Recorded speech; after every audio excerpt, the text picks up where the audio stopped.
2023 ici à Ndiaye Wolof final poids lourd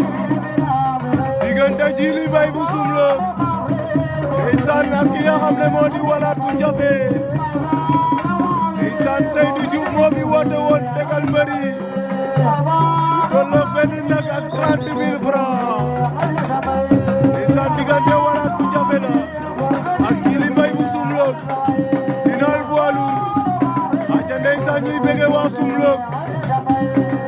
ñuy bëgge waa Njafe yëpp kuy seetaan Mbouloum TV ñoo ngi lay bëgge di la siyaar aca sama gaay di leen wax ngeen abonné bos kolosi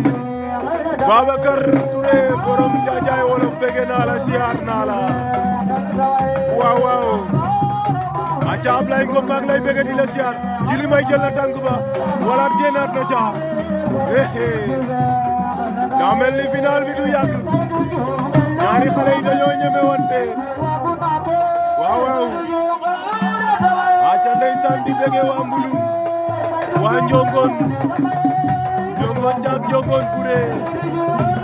aca ndeysaan di bëgge ki nga xamante ne moo di Ibu Koor borom Njongon wala nga ne mbade ndeysaan mag ji bëgge naa la siyaar naa la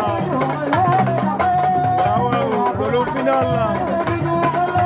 aca di bëgge waa Espagne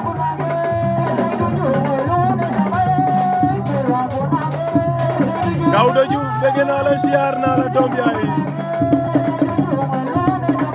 aca Mohamed Diaw borom Jos moom bëgge naa la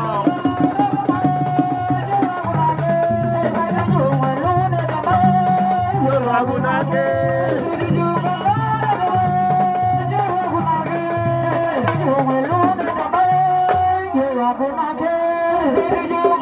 diggante Djily Mbaye ak Walaat bu Njafe waaw waaw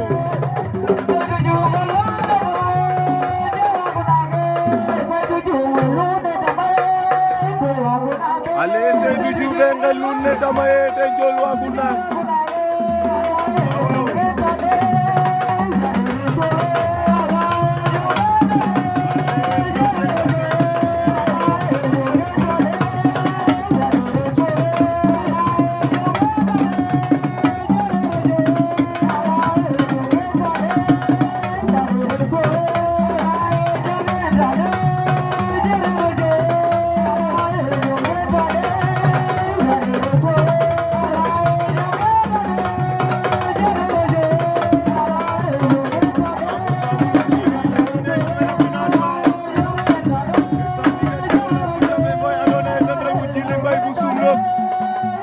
Ama frère 3 minutes 11 secondes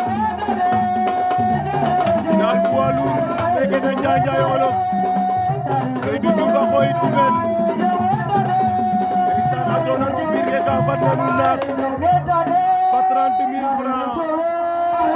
aca ndeysaan